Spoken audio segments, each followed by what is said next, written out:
أعوذ بالله من الشيطان الرجيم.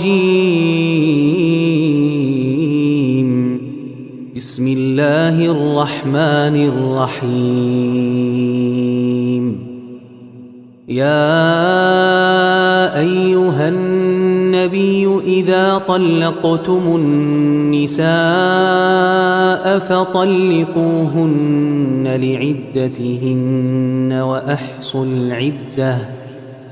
واتقوا الله ربكم لا تخرجوهن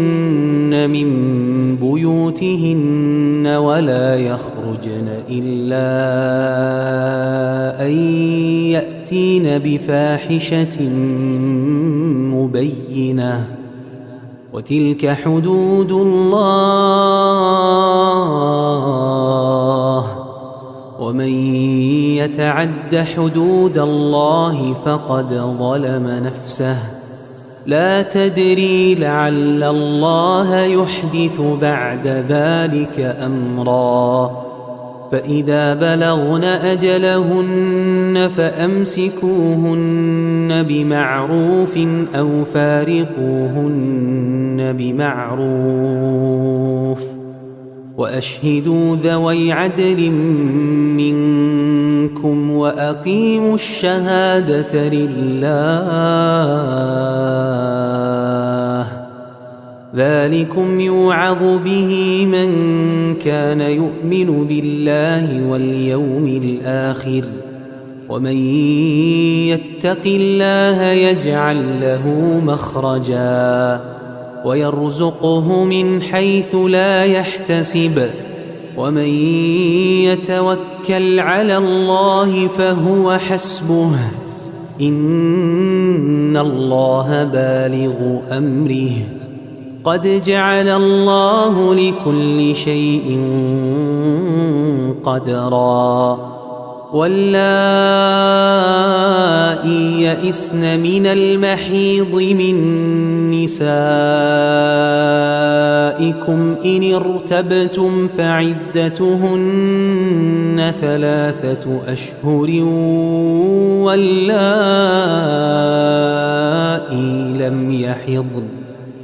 وأولاة الأحمال أجلهن أن يضعن حملهن ومن يتق الله يجعل له من أمره يسرا ذلك أمر الله أنزله إليكم ومن يتق الله يكفر عنه سيئاته ويعظم له أجرا أسكنوهن من حيث سكنتم من وجدكم ولا تضاروهن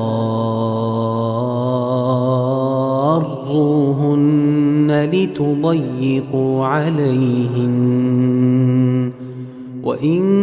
كن أولات حمل فأنفقوا عليهن حتى يضعن حملهن فإن أرضعن لكم فآتوهن أجورهن وأتمروا بينكم بمعروف وإن تعاسرتم فسترضع له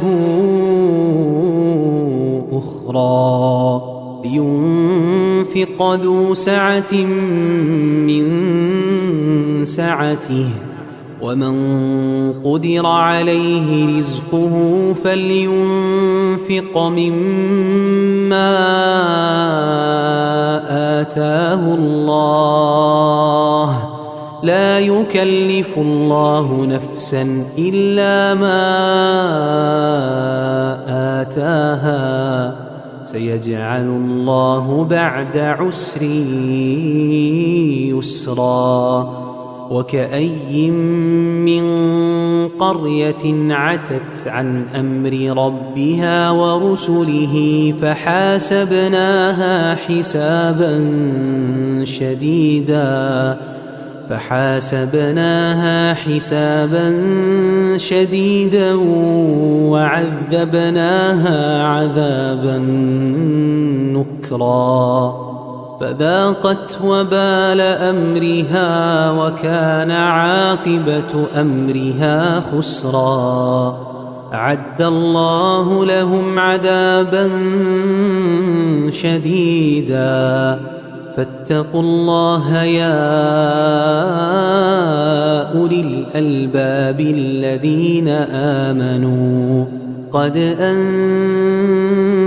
الله إليكم ذكرا رسولا يتلو عليكم آيات الله مبينات ليخرج الذين آمنوا وعملوا الصالحات من الظلمات إلى النور ومن يؤمن بالله ويعمل صالحا يدخله جنات تجري من تحتها الأنهار خالدين فيها أبدا قد أحسن الله له رزقا الله الذي خلق 7 سماوات ومن الأرض مثلهن يتنزل الأمر بينهن لتعلموا أن الله على كل شيء قدير